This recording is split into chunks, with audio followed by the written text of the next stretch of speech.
நமச்சிவாய வாழ்க. நாதந்தாள் வாழ்க. இமைப்பொழுதும் என் நெஞ்சில் நீங்காதான் தாழ் வாழ்க. வாழ்க வளமுடன். அனைவருக்கும் இனிய வணக்கங்கள். தென்மேற்கு பருவமழை தொடங்கப் போகும் அற்புதமான மாதம் இந்த ஜூன் மாதம் ஆகும். வைகாசியும் ஆனியும் இணைந்த மாதம். கோவில்களில் திருவிழாக்கள் நிறைந்த மாதம். அப்பேற்பட்ட இந்த ஜூன் மாதத்தில் நடக்க இருக்கும் ஒரு சில கிரகங்களின் பெயர்ச்சிகள் மிக மிக முக்கியமானவையாக கருதப்படுகின்றன. ஒரே சமயத்தில் பல கிரகங்கள் அதிக பலம் பெற்று ஆட்சியாக அமரும் அமைப்பு இந்த ஜூன் மாத கிரக பெயர்ச்சியில் ஏற்படுகிறது. இந்த ஆண்டு ஜூன் மாதம் நடக்கும் பெயர்ச்சிகளில் மிக மிக முக்கியமான ஒன்று செவ்வாய் பெயர்ச்சியாகும். சில மாதங்களாகவே பகை கிரகங்களுடன் சஞ்சரித்து வந்த செவ்வாய் பகவான் தற்போது தன்னுடைய சொந்த வீட்டில் ஆட்சி பலம் பெற்று சஞ்சரிக்கப் போகிறார். ராகுவிடம் இருந்து விலகி தனித்து பயணம் செய்வது பல ராசிகளுக்கு யோகம் கொடுக்கும்.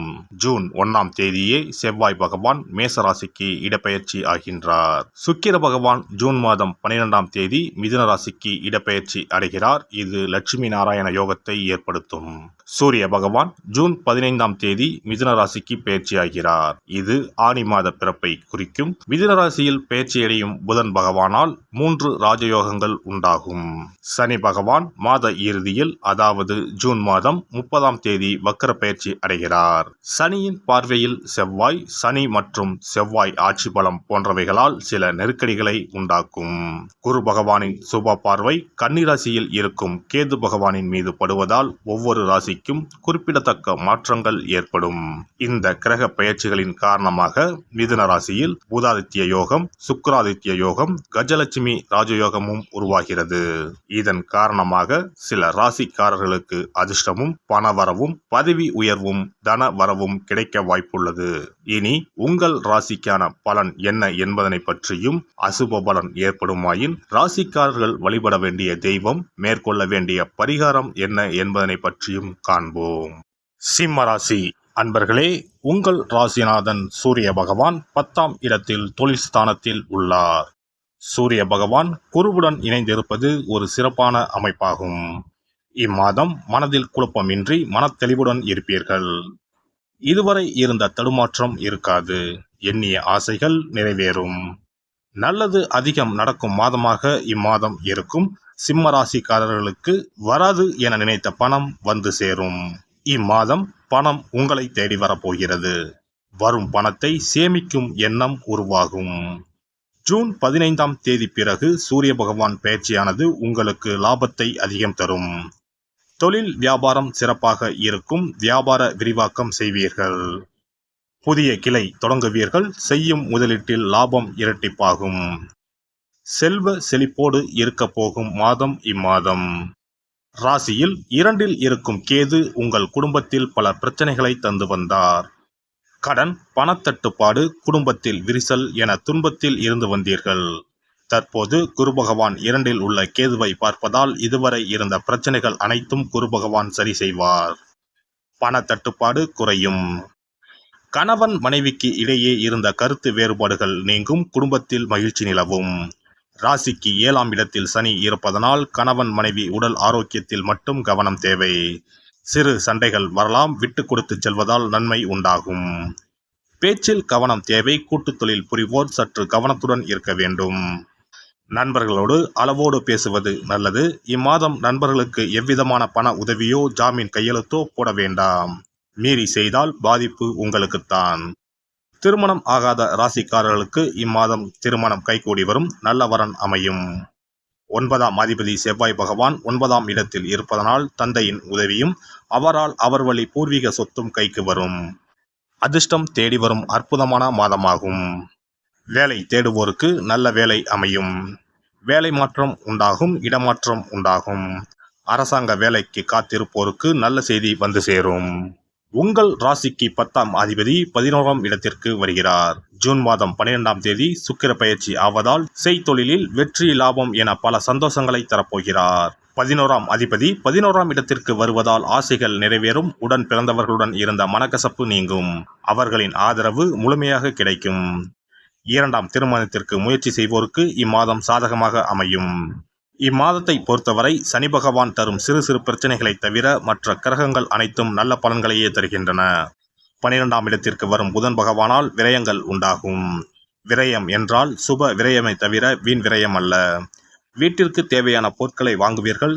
தங்கம், நகை, ஆபரணங்களை வாங்குவீர்கள். வண்டி, வாகனம், மனை என சுப விரய செலவுகளே உண்டாகும். உடல் ஆரோக்கியத்தை பொறுத்தவரை நன்றாகவே இருக்கும். மருத்துவ செலவுகள் குறையும். உடற்பயிற்சி சார்ந்த விஷயங்களில் ஈடுபாடு உண்டாகும். உடலின் தேவைக்கு ஏற்ப தண்ணீரை பருகவும். பெண்களை பொறுத்தவரை இம்மாதம் புதுவிதமான இடங்களுக்கு சென்று வருவதற்கான சூழல் அமையும். பேச்சுகளில் நிதானமும் பொறுமையும் வேண்டும். பாக பிரிவினைகளில் எதிர்பார்ப்புகள் நிறைவேறும். பலதரப்பட்ட மக்களின் அறிமுகம் கிடைக்கும். நபர்களின் தன்மைகளை அறிந்து பழக்கம் கொள்ளவும். பழக்க வழக்கங்களில் சில மாற்றங்கள் ஏற்படும். புதிய முயற்சிகளில் சாதகமான சூழல் உண்டாகும். தம்பதிகளுக்கு இடையே புரிதல் அதிகரிக்கும். மாணவர்களுக்கு அடிப்படை கல்வியில் இருந்து வந்த குழப்பம் விலகும். பெரியோர்களின் ஆலோசனைகள் மற்றும் ஆசிரியர்களின் வழிகாட்டுதல் நல்லதொரு மாற்றத்தை ஏற்படுத்தும். ஆராய்ச்சி கல்வியில் சாதகமான பலன் கிடைக்கும். வெளியூர் மற்றும் வெளிநாடு சென்று படிப்பது சார்ந்த எண்ணங்கள் சிலருக்கு கைகூடும். உயர்கல்வியில் எதிர்பார்த்த மதிப்பெண்களை பெறுவீர்கள்.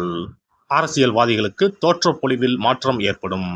நுட்பமான சிந்தனைகளால் ஆதாயத்தை பெருக்கிக் கொள்வீர்கள். மறைமுகமான சில வருமானங்கள் மேம்படும். அவ்வப்போது சிறு சிறு வதந்திகளும் வழக்கு சார்ந்த பிரச்சனைகளும் ஏற்படும். தொண்டர்களின் எண்ணங்களை அறிந்து செயல்படுவது நல்ல மதிப்பையும் மரியாதையும் ஏற்படுத்தி கொடுக்கும். எதிலும் திருப்தி இல்லாத சூழ்நிலை ஏற்படும். இம்மாதம் மேலும் சிறப்பாக அமைய செவ்வாய்க்கிழமை தோறும் நல்லெண்ணெய் தீபம் ஏற்றி துர்க்கை அம்மனை வழிபாடு செய்து வர மனதளவில் இருந்து வந்த குழப்பமும் சஞ்சலமும் குறைந்து தெளிவு பிறக்கும். சிறப்பு பரிகாரங்கள். கோதுமை மாவினால் சிறு சிறு உருண்டைகளாக 7 அல்லது 14 அல்லது 7 மடங்குகளில் உருண்டை செய்து கொள்ளவும். குங்குமத்தில் கொஞ்சம் நீர் விட்டு அதை வன்னி குச்சி அல்லது மாதுளை மர குச்சியால் தொட்டு கோதுமை உருண்டையில் ஸ்டீம் என்று எழுதி அதை குளம், ஆறு அல்லது கோவில் தெப்பக்குளத்தில் உள்ள மீன்களுக்கு போடவும். எழுதிய பின்னர் ஸ்டீம் என்பது அழிந்துவிட்டாலும் பரவாயில்லை. இவ்வாறு வெள்ளிக்கிழமை அல்லது ஞாயிற்றுக்கிழமைகளில் செய்து வர லட்சுமியின் அருள் உண்டாகி பணத்தட்டுப்பாடு நீங்கி செல்வம் சேர தொடங்கும். வெண்கடுகு சிறிது, 2 வத்தல் மிளகாய், 3 கல் உப்பு, பச்சை கற்பூரம் 3 இவை அனைத்தும் சேர்த்து வெள்ளை துணியில் போட்டு பின்பு அதை முடிந்து நல்லெண்ணெயில் நனைத்து வீட்டின் முன்பு இரவு 10 மணிக்கு மேல் எரிக்க ஏவல், பில்லி சூனியம் விலகும். தூங்கும் போது யாரோ அமுக்குவது போன்று இருப்பது, சிறுவர்கள் பயத்தில் சிறுநீர் கழிப்பது போன்ற தொந்தரவுகள் இருந்தால் படிகார கற்களை தூங்கும் அறையில் அல்லது தலையணைக்கு கீழே வைக்க வேண்டும். தோல்வி, அவமானம், எதிர்ப்புகள் ஆகியவற்றை சமாளிக்கும் மன வலிமையை அதிகரிக்க வாராகி அம்மனை மனதார வழிபட்டால் நிச்சயம் நல்ல பலன் கிடைக்கும். முடியவே முடியாது என்று நினைத்து கொண்டிருக்கும் காரியத்தை கூட உடனே முடித்து காட்டும் வல்லமை படைத்தவள் வாராகி அம்மன். இந்த வாராகி அம்மனுக்கு 8 சனிக்கிழமையில் சுத்தமான மண் அகல் விளக்கு ஒன்றை எடுத்து அதில் நல்லெண்ணெய் ஊற்றிக்கொள்ள வேண்டும். ஒரு கருநீல துணியை கட்டமாக வெட்டி அதில் கொஞ்சம் வெண்கடுகு சேர்த்து எல் தீபம் ஏற்றுவது போல முடிந்து கொள்ள வேண்டும். காலையில் 6 மணியிலிருந்து 7 மணி வரையிலான காலகட்டத்தில்